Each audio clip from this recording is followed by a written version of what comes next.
Welcome back to our show, Urban Transcendence, which is run by Ali Yamashita and myself, Martin Despang. For Ali, we have to wait a little longer. She's currently lent out to another camera, the one of Jurassic World. So you guys stay tuned and excited about her to be the co-host soon. So today's show is called The Future Power of Past Hawaii Architecture. And that topic, I think, can not any better represented by our today's guest, who is Don Hibbard. Having asked him about his occupation, title, however you want to call that, he felt the most comfortable it's to be called a heritage specialist.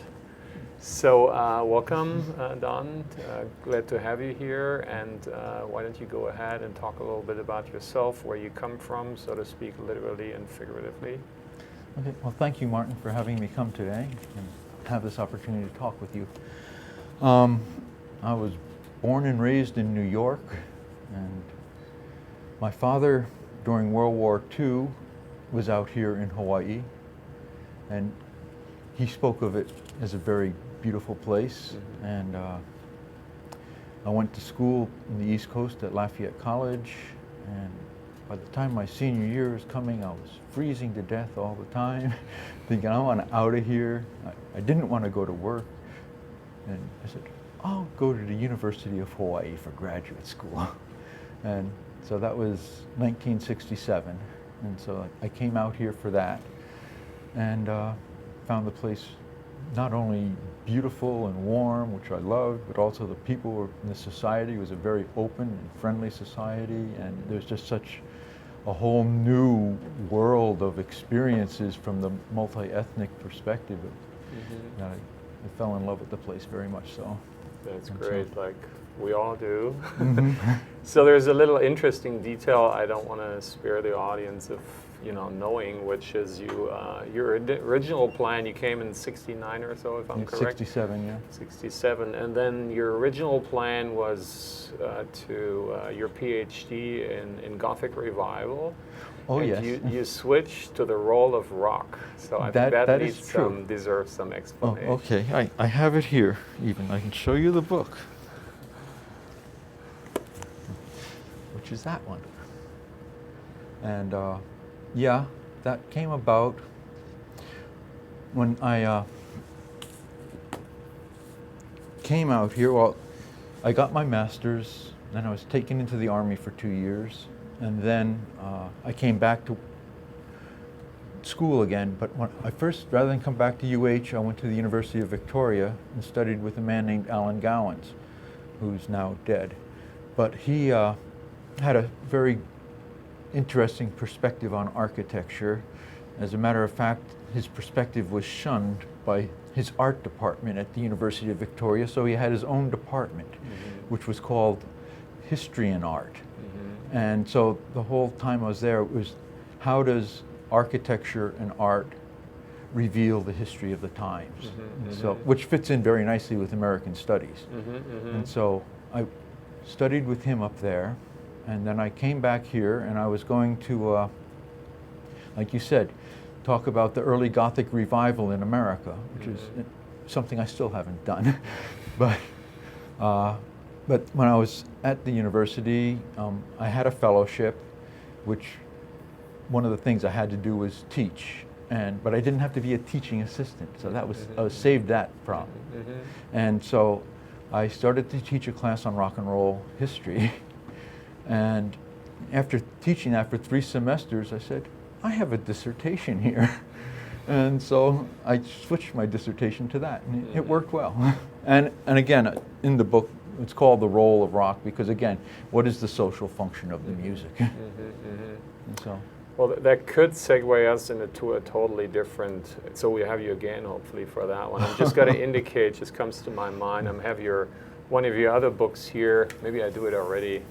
So if you zoom on, Marshall, if you zoom on this page here, on this picture here. So this is the Blue Hawaii movie.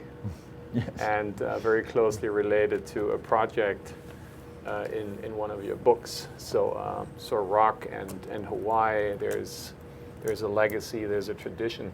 But I'm stepping back a little bit more, explaining why I was so excited and am about having you in the show, because the show, when Ali and Jay and I talked about a lot of things, and we talked about our Hawaii, and we said, you know, it's one of these unique places and spaces in the world where when you fly in the first time, I'm curious about your experience from way back. Mine is only 2 years young, so I came in with the airplane and I saw this giant urban fabric, how Jay likes that term by now, as we talked about it. And so, and at the same time, you have this kind of preconceived, paradisic, idealistic preconception of Hawaii as a natural environment. So on this island, Oahu, they both collide or coincide. And so we were talking about that this is really exciting, but also there's something really wrong with it in certain parts. So the question is how this kind of artifact from a 20th century, kind of a pretty fossil-driven and pretty commercially driven, tourist-driven, mainly, predominantly, how that could be transitioned or transcendent into sort of a more organic, a more holistic, a more comprehensive organism in sort of supposedly a more post-fossil 21st century. That's sort of the idea behind that. And then we started to talk about we could get this person and that person and that person. So that's the bigger umbrella of this show here, which we're so excited about. And then, you know, if you think about the future, there are many people who say, well, then you look at the past, you know, first. So from an architectural point, very kind of disciplinary, there's a saying which I like and we had shared before, but I think we can say it again, that the most sustainable building, if we think about, say, self-sustaining ourselves, and the islands which have been like not that long ago, pretty much 100%, and now we're down to 15%, which we don't import. So the best building you build here is the one you don't build, which you're not so excited about, I'm not so excited about, because that's our business, right? But the second best one is the one that already exists. So that, and I don't know anyone who's more knowledgeable. I had the privilege to have some tours that you gave some very important people who we were visiting, and you gave the tour, and it was just blown away by the massive amount of knowledge in that area. So how can we condense that in our 45 minutes here? So there's one question that we both said could lead us into maybe an essence of that, and that is what is or what was Hawaiian architecture? Okay. It's kind of a core definition. All right, I think when you discuss, you know, what is a regionally appropriate Hawaiian architecture to begin with, I always like to start with a quote by Harry Seckel, who was an architect out here in the 50s. And he wrote a little book called Hawaiian Residential Architecture in 1954, which Bishop Museum published. But in the beginning of that book, he says, the Hawaiian climate invites a special type of building, but does not compel one. It's sufficiently special to favor the development of a regional architecture, but is insufficiently extreme to force it. And I always like to use that as a starting point because, and it goes back to my whole idea of what is, you know, the function of architecture. And it's out here, it's not necessarily so much shelter, but more, when I studied with Gowans, one of the things he always stressed was that one of the things that architecture does is portray the convictions of a society. And I think that's a large part of what goes into it. And especially, like, you'll see this strong regionalism coming up in the 1920s, because I think very much that was the convictions of the time. It's reflecting, yes, we are a unique place, we are a special place, and we want to keep track of this. And what they try, how they try to reflect that is through their architecture. Their architecture has to be sensitive to their vision of what Hawaii is. And I find it interesting. I wrote another little book. I'll show you another book. Great.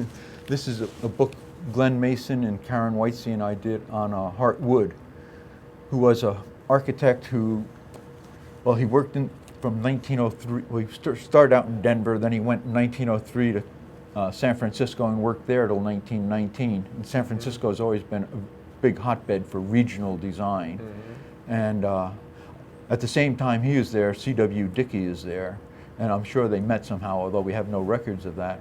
But in 1919, Dickey decides to come back to Hawaii and open an office, and he asks Hart Wood to join him as his partner. Mm-hmm.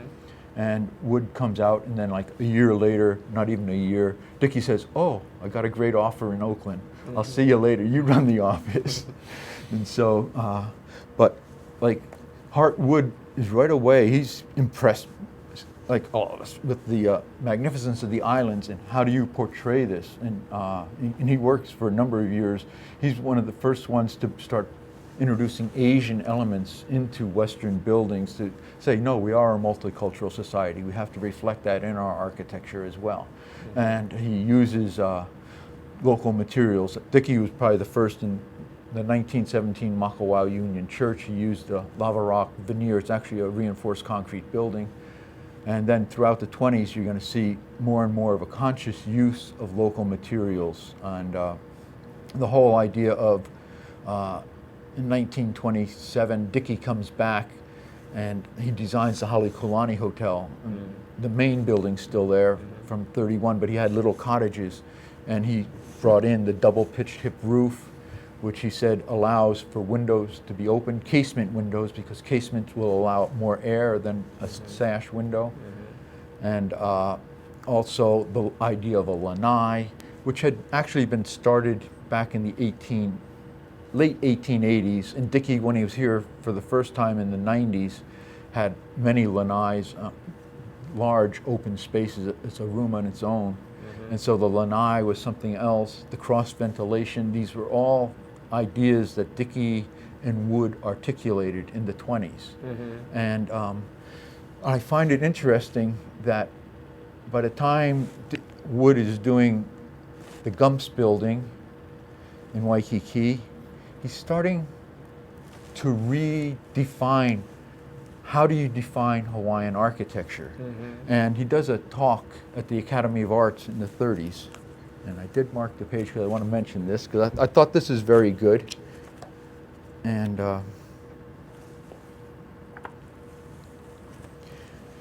this is in 1932. They had a design on what do you call it? Exhibit on Hawaiian architecture, which Claude Steele put together, and then he had a panel of different people coming each week to speak on the topic. Mm-hmm. And Wood says, when one speaks of a building being Hawaiian, then it is of a style of architecture that expresses friendliness, simplicity, and comfort. It's the friendliness which most impresses us when we first come here.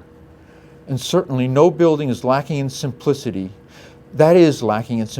can belong to these islands. And after simplicity comes comfort. This is a place of comfortable living. And those features of our buildings which make for comfort are plenty of windows and open doors to admit the cooling trade winds, and plenty of shade expressed by spacious lanais and wide overhanging eaves. There are no doubt other characteristics, features, but these three undoubtedly comprise the chief earmarks of Hawaiian structure. And when I first read that, I was saying, how many architects today would describe their buildings as friendly, as simple, and as comfortable? Mm-hmm. He'll later add hospitable to that as well, and spacious. But that's a really interesting point, that there is a tradition of that on the islands. Let's maybe talk a little bit about the next architecture in the 50s and the 60s and the 70s, if you don't mind, which obviously, Vladimir Osipov is someone who worked with Dickey, if I'm not mistaken, or worked for him, and then basically became who many of later consider sort of the most prominent, probably more in a pop cultural kind of sense, the more significant architect that you communicate to the outside. So, and Osipov has basically sort of adopted and transformed these kind of theories. And this being a critical format, I think we should think about whereas Dickey homes, are basically pretty much accepted by society. They're by now sort of cute, considered by people, acceptable. They were progressive and maybe even provocative at their time, but today I think they're basically pretty much accepted by the mainstream, and I also hope they're not endangered.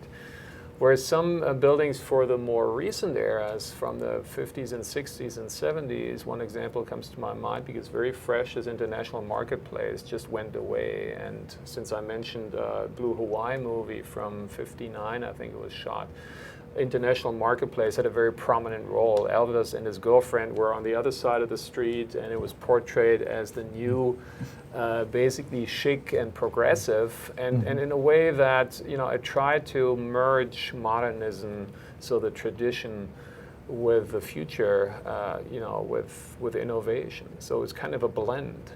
And that went on further. If you go further towards Diamond Head, there's, we should probably mention an organization we know each other through, which is Docomomo. So hopefully we can get people excited about Docomomo. We were basically a nonprofit organization that interest is in the mid-century modern and its heritage and its preservation. And so we're a bunch of different people with different backgrounds and different thoughts about what Docomomo should be. We had talked about that a little bit. So, yes. So maybe you can explain a little bit about your interest in Docomomo. Oh, okay. Well, my interest, Docomomo Historic Hawaii Foundation, which is an advocate for preserving the architectural and cultural heritage of Hawaii, had a project because all of a sudden they realized that after World War II is now historic, because the National Park Service will define historic buildings as anything over 50 years, because they figure then enough time has passed to make a judgment on these structures. So they sponsored a project on modern architecture in Hawaii, and which I did a lot of the work on as far as the research, and then they had a conference on it too, and out of the conference, one of the suggestions was to form a chapter at Docomomo. And Dean Sakamoto and Anna Grun were two of the first people that they actually followed up and said, okay, let's convene a bunch of people and see if this is a go. And that was in 2012. And then in 2013, we actually started rolling and have been getting organized since then. But essentially, let's see, I wrote down the objectives and purposes from our bylaws, if you like. But it's essentially to support the conservation and sustainability of modern buildings, structures, landscapes, interiors, arts, and neighborhoods. So we're trying to cover a broad spectrum of resources, and that we want to increase public and professional awareness of the modern heritage through educational programs, materials, and developing useful resources and ongoing documentation. So everyone obviously is welcome to come. We have very reasonable fees. I think it's $50 per year, and for students it's like $20. And we meet approximately once a month and have great discussions about that. And we actually bring in the best. We bring in eyewitnesses and people who have been the pioneers of the times we're talking about. It's fascinating to listen to them. And one of them that really resonates with me was the gentleman, you helped me out with his name, who worked for Killingsworth. Ron Lindgren. Yeah, Ron did a wonderful talk and kind of opened my eyes for sort of the, maybe which gets us to your next book, if I might share it with the audience here. And that's the Kahala Hilton. It was called, now it's called differently, right? But what was formerly the Kahala Hilton. I think it's just the Kahala now. So what I learned from that talk is that it was one of the first projects that Hilton ever did. So it's also a pioneer of the Hilton dynasty. And different than the many Hiltons after that were not doing what you just read as a mission statement of being sort of respectful of the place and working with the place and branding that. The Kahala Hilton very much is that. It's a kind of a fantastic blend between sort of an interpretation of sticks, you know, stick building, you know, the way one used to be, and then using modern technology and using concrete and creating something very, very spectacular. That was provocative, what I've understood, because it was sort of out of the center of Waikiki. So it was pretty risky. It was out there in the boondocks, and people were thinking, will this work as a business model? but it did, and so again, the newest developments that are going on. Have you reflected on and thought about why they don't necessarily breathe the same kind of spirit of just being passionate about certain things? These buildings seem to have this kind of driving force, this kind of soul, almost like, and these people have. When you listen to these people, although now they're at the end of their career, they still have this fire burning and they talk so passionately about what they were doing. It's not business, it's passion. True.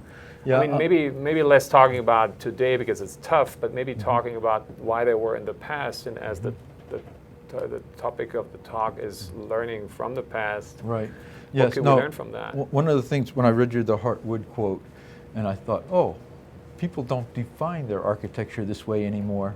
Mm-hmm. And then I got thinking again, just before coming here today, I think, well, maybe one of the reasons they don't define that way anymore is because that's not how society is being defined anymore by the people who have the money to do the buildings. The so-called establishment, which Alan Gowans is always very good at pointing out, and says, architecture is the art of the establishment. You have to have money, you have to have land, and so no matter what, even the ones that say they're avant-garde, no, you're doing this for the establishment, and so that's part. And I do think there's been a shift. Hilton obviously was part of that shift coming in, but he had a sensitivity about it when he came in. Same with Lawrence Rockefeller, same year in 1964, doing the Mauna Kea Beach Hotel.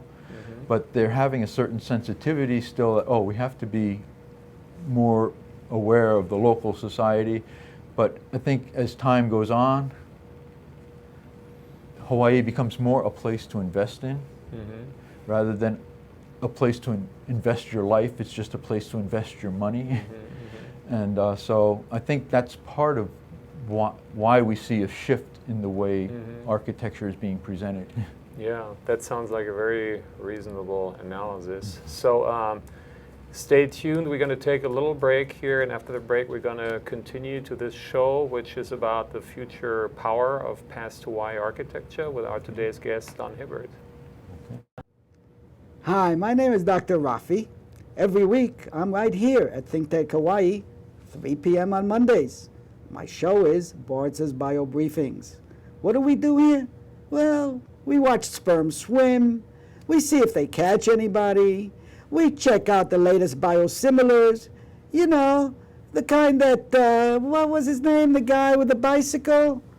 I guess we forgot his name, but he was taking EPO and other human growth factors. We'll be talking about human growth factors. You want to know where to get some?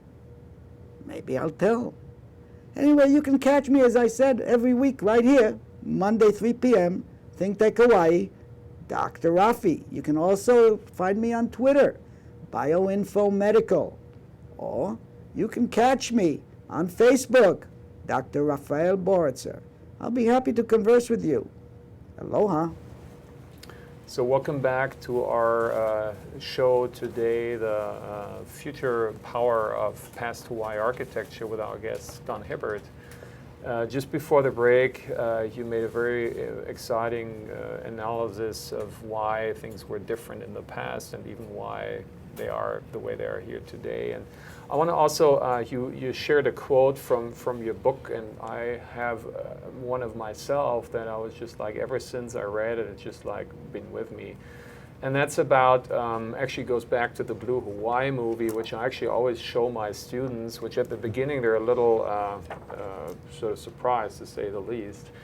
But after a while, they understand what it's about, because it's about heritage and understanding where we come from. It's also about marketing and commercialization of a place. Right. And I just had the chance to be on Kauai the first time in my life, and obviously I drove by Coco Palm Resort and was shocked, as everyone is who has seen it, that it isn't anymore. It's basically a ruin. Right. And you know, that made me think about, why is that a ruin if it's such a popular place in history and in memory? And I kind of came to the conclusion of my explanation is kind of along the lines that you said, that And I talked to some people and they confirmed that by the time when that hurricane came through in the early 90s, the taste had already, and probably going to show the audience here what the taste was. If you can, Marshall, focus on this bathroom interior shot, which is pretty iconic. So they brought in these kind of sink kind of shells from further away. Those are clamshells. They are real Yes. clamshells, just to really get the people excited about the feel and brand this kind of, make it even more real than real. And in the 90s, I think that kind of feeling had already vanished. And that time the hurricane came through, destroyed the reality, and I think, as you know, a little bit about structural integrity, this building is out of concrete, so you can actually easily restore it and rebuild it. And the saying, if there's a will, there's a way, I think there was no will to do it, and that's why it's been sitting ever since. And they have a tour, which is kind of a ruin tour, and they still do some weddings there.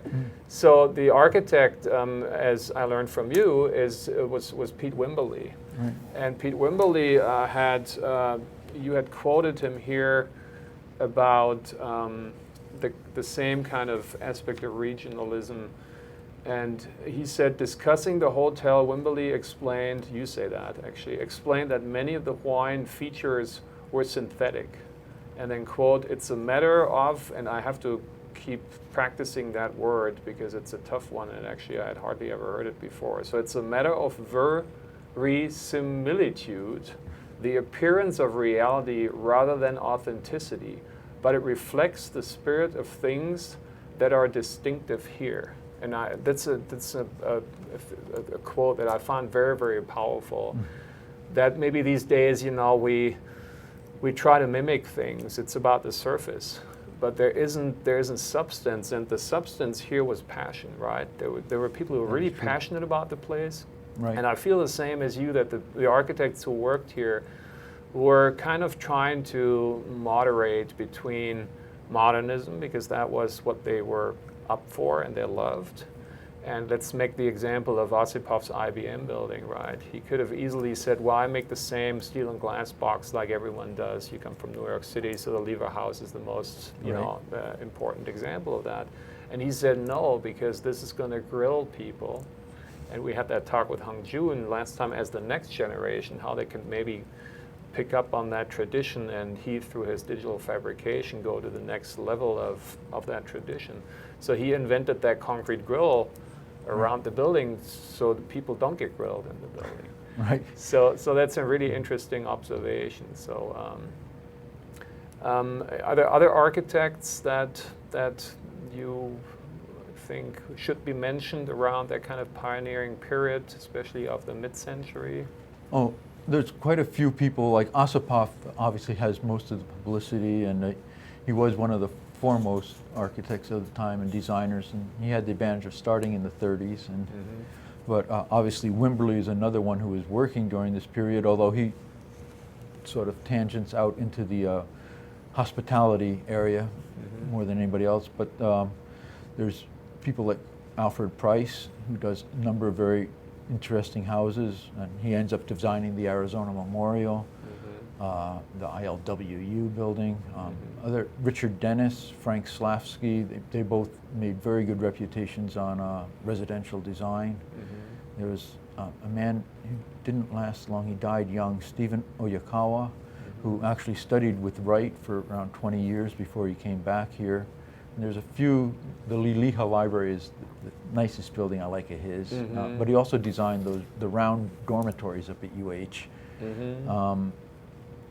There's a number of people, and Seckel, and who were working with how do you integrate modern design into the Hawaiian environment. You mentioned Alfred Price. I had the privilege to look at one of his buildings, which is the former, I have to say, and that's already the unfortunate thing, the former entrance to the Honolulu Zoo. Oh, yes. And so, which is now not anymore, but my view is directly towards the old one. And, it's a fascinating building that that again tries to tiptoe and balance on this fine line of being, the tradition and the vernacular architecture, and kind of rethinking that, reinterpreting that. I think today when we try to follow the same path, because the perception of the islands has not really significantly changed, so whenever there's hospitality, there's still basically try to use the same kind of images, right? Actually, I disagree with you there, Martin. That's I think the perception of Hawaii has changed, all right, and rather significantly. Uh-huh. I think if you see people who say that they're doing something appropriate for Hawaii, Mm-hmm. now it is all climate-based. Mm-hmm. You will not see culture-based anymore. Mm-hmm. So you don't, like Hartwood and other people throughout the 20s and 30s were integrating Asian because, oh yes, we have a large Asian component to our population, and this is an important part of what Hawaii is. And the Pan-Pacific movement pushed that a lot at that time, and now you don't pick that up anymore. And even Wimberley's work at Cocoa Palms, or the Waikikian, or the Tahitian Lanai, which is now called Tiki architecture. But again, okay, we're going back in a romantic way to what we thought was native culture, but that is pretty much not visible anymore in architecture either. It's more a, okay, we're putting a mainland view on this, and we're going to, we'll try and accommodate the climate with it. And so I think that way. No, I that's think that's an excellent point. I think the cultural sort of embodiment, that's the key, right? And culture and climate are actually sort of in reciprocity with each other, or have always been and should be. And I agree. I mean, if we talk about the typology of a tall building, sort of if we imagine, it ever since, Osipov's little bonsai high-rise IBM building, and actually Wimberley's on Kalakaua that uses the kind of the palm tree, which we talked to someone who has his office in there, and he says it's actually shading the building at significant times of the day. So it is performative, and the form comes out of this performance. Whereas today the developments that are going up, they're basically an example for what you explain and criticize, is that they say, well, we're going to do seawater air conditioning. Seawater air conditioning basically allows them to do the same generic mainstream post and beam mullion window system, and basically pump in the cooler water from the ocean far out there, and to cool the building. So it's kind of using technology, just like air conditioning basically did, that allowed people to ignore the locality, the culture, and the climate that informed. You were talking about the lanai. The lanai wasn't a sentimental ornament. It was a bioclimatic control device to basically make a living, right? But at the same time, like in the 19th century, when they talk about the lanai, it's a response to the climate, but it's also a reflection of our casual lifestyle.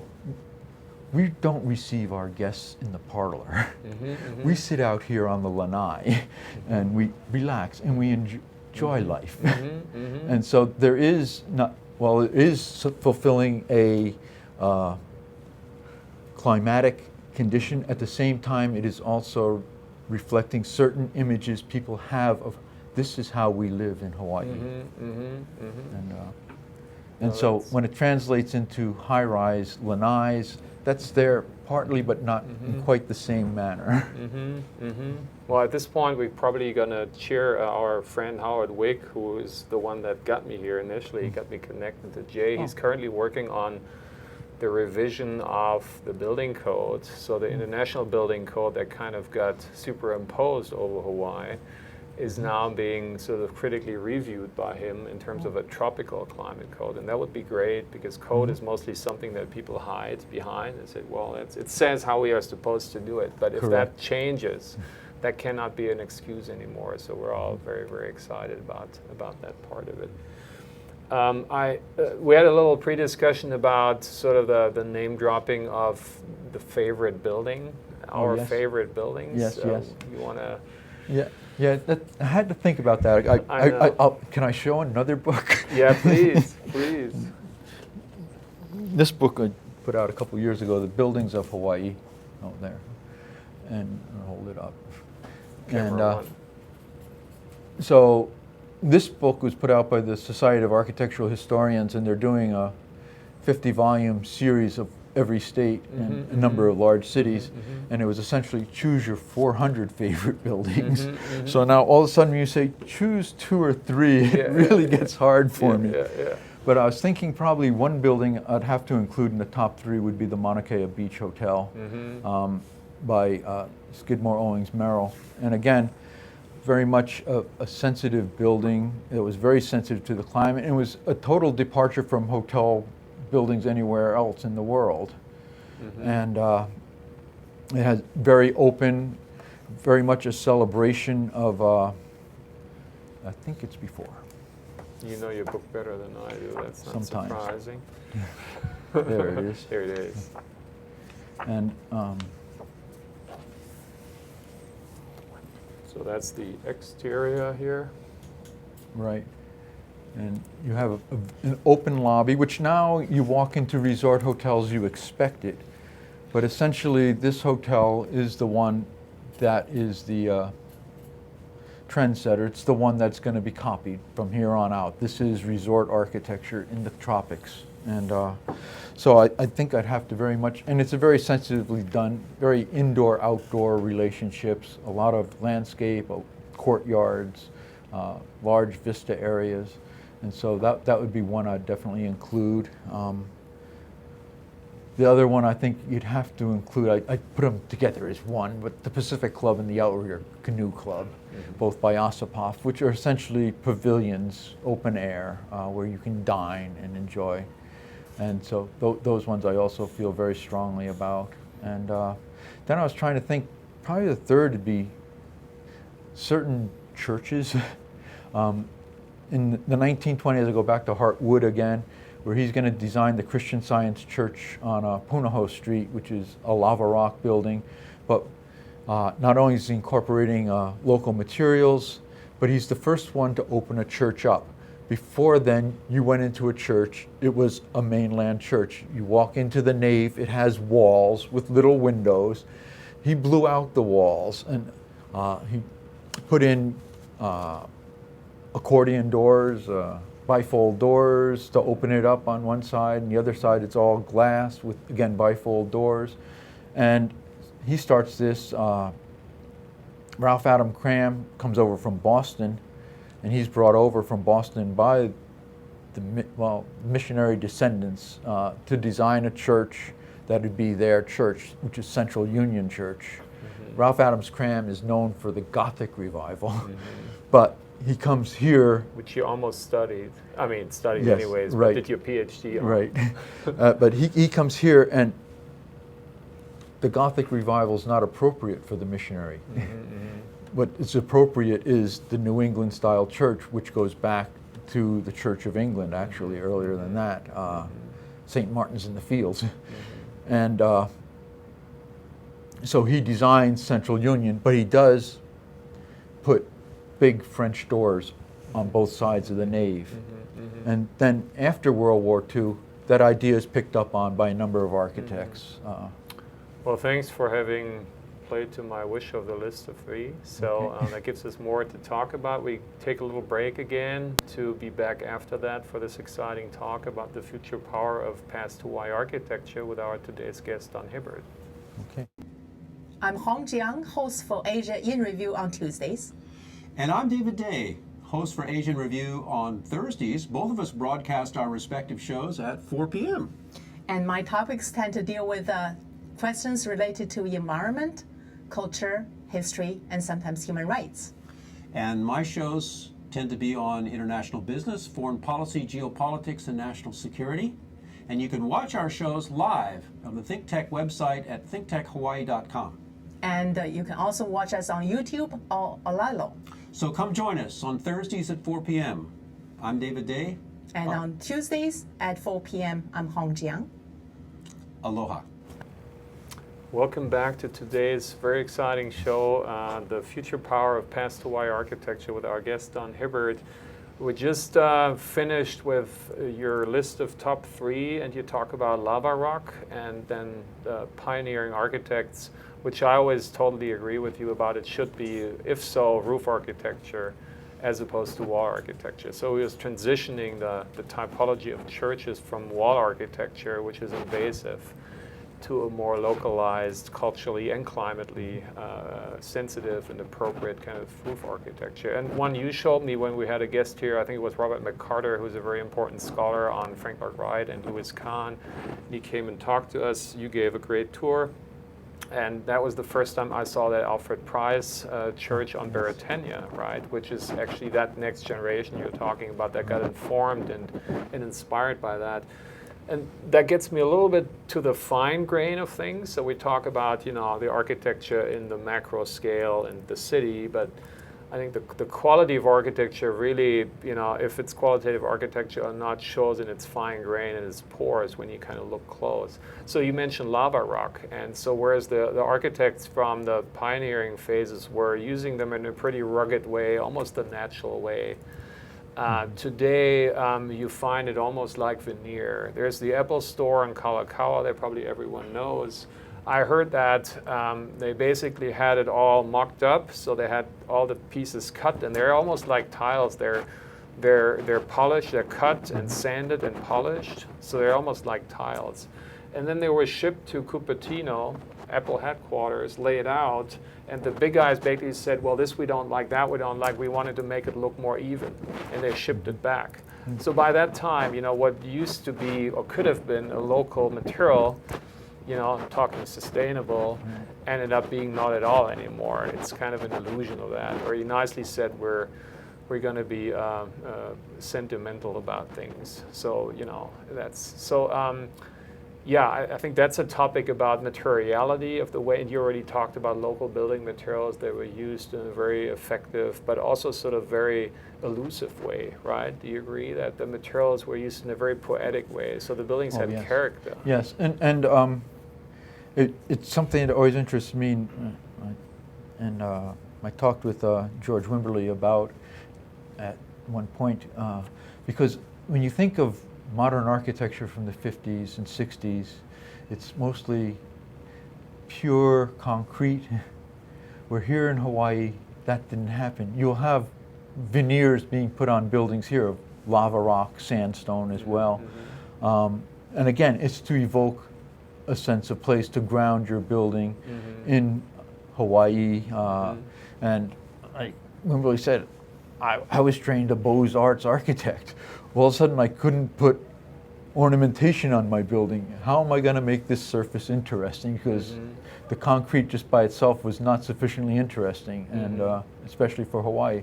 So you'll see architects out here playing with multiple materials on the surface of a building, and but to evoke a sense of place, though. Still in the 50s, that was still a very strong one. I even have this one guy, Phil Fisk, who went to school with Ossipoff at Berkeley, and he came out. He was doing Butler buildings and putting lava rock entries around them and things like this, just to start to soften this otherwise industrial structure. So I think that is a large part. And I think it, like I was saying before, it goes back, what is motivating the decision to use the material? And I think at the 50s, 60s, the motivation was still, we're trying to reflect our local situation. And now, like you say, Apple is going back to corporate headquarters. Is what they're thinking, oh, how do we reflect the local situation, or how do we reflect our slick image? And but we'll do it with something that's local. Yeah, that's great talk and great investigation. We're kind of getting towards the end, so I'm going to share one of my favorite places, actually, and I think that's also I say that because most people don't know where it is, and even after explaining, but you probably know every place and space here in the city. So it's on the corner of Seaside and Kuhio, and it's on the Mauka side, that little courtyard. There's this one-story Japanese noodle place. and then there's this courtyard in the back, and it's a very tiny space. It's very narrow and it's pretty tall, and there's kind of mixed use behind. And somehow, I don't know exactly, I'd have to study it more from an academic or intellectual point of view, but just the feel of it is really good. They got these planters, they're kind of oval, typically kind of 50-ish, you know, oval shaped, and they're kind of plinth where you can sit on. And somehow the quality of that space has allowed, this is not like the most prominent. I mean, Kohio is kind of the backside road, right? We got Kalakaua where the glitzy stuff is going on, and Kohio is kind of the backside road. But if you go there, it has maintained itself, this kind of feeling. I mean, I would have wished to have been here in the golden days in the 50s, 60s, 70s. Didn't happen. My parents didn't allow me, or whoever. Didn't work. But this is one of the spaces where I can really feel that sense of space and that sense of culture, and also this kind of, the term of glocal, you know, that you do something very locally, very appropriate to the specificity of the place, but you also do it in awareness of what's going on in the world. And this is what the early pioneering mid-century architecture was kind of really good about. So a sort of a question that's kind of tricky, but we can do that. It's kind of the heroes, so to speak, of the pioneering, the good days, and Osipov and Price and Wimberley and many more. What would you think they would do today if they would be still around with the spirit they had? Yeah, that's a very difficult question for me, and here it is. And I don't think too much that way. And I ran across a quote, and I'm sorry I can't remember who said it, but I ran across it in a book, but I thought it was quite true. And it said, "A man ought to apologize with brine at his tongue root yet, for imposing on a man of another time anything more than the act of listening." And so when I do my books, I try to just listen. I don't try to pull it forward. And so just, well, what was that about?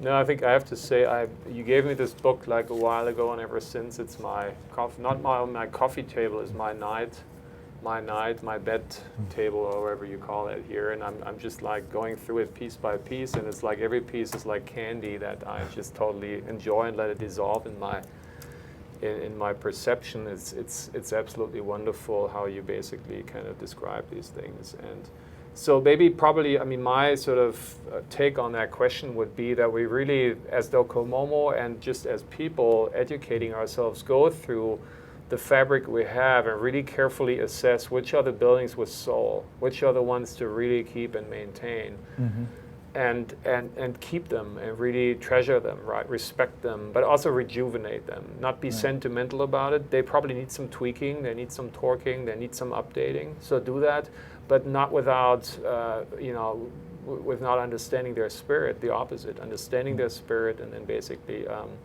sort of very carefully, progressively updating that. And then more important, as important, but way more complicated, what you say, try to find our own spirit again, right? Why are we doing these things? You know, and we don't do it because to make money, to make a profit. Because we believe that Hawaii is that place where we gotta do everything right. You know, it's gotta be a natural part of the environment. So it needs to be ecologically, of course. But then I love, for me, the learning curve of this talk here is more than ever, and we talked a lot, but this is really eye-opening for me, is this kind of cultural, the gestural, right? The way, I mean, like you described the lanai. The lanai is as I said, as the ecological reminding architect, it has to be climatically responsible. And you said yes, but primarily it has to be culturally important. So it's a gesture, how we welcome people. It's about that. So that's a really beautiful message, I think. So yeah, please keep on doing that, Don, and hopefully more people are gonna approach you. I hope you write lots more books about it. I hope in Docomomo we can do things, maybe be more proactive rather than standing up when it's almost close to be too late. Right. I mean, that's what I tell myself. I wish we would be out there when people haven't made any decisions that they shouldn't have made, and we can inform them. Yeah, I think public education, just to make people, quite often it's people aren't even aware. And even like when I did the study for Historic Hawaii Foundation on modernism, I said, oh, okay, I can start appreciating some of these high rises and things like that. And it's once you're informed and once you can start to understand what's going on, and that it takes on another dimension. Yeah, so your books also need to get into, I mean, at least your previous book, which you showed, I think I saw the first time, shame on me, at Barnes & Noble. And then and this one here you had to make me aware of. So there needs to be more publicity what we're doing here, because these are great books. These are really, really great books about understanding and appreciating these are islands so much better. So thank you so much, Don. This was an excellent talk. Thanks for being here, and hope we can see you again, because there's lots more to talk about that we couldn't even scratch. Well, thank you very much, Martin. It was a very enjoyable time. Thank you, Don. All right, thank you for being here, and see you next on our show, Urban Transcendence, then hopefully and most likely with a highlight on the moderator side, which is Ali Yamashita. So thank you very much, and see you then.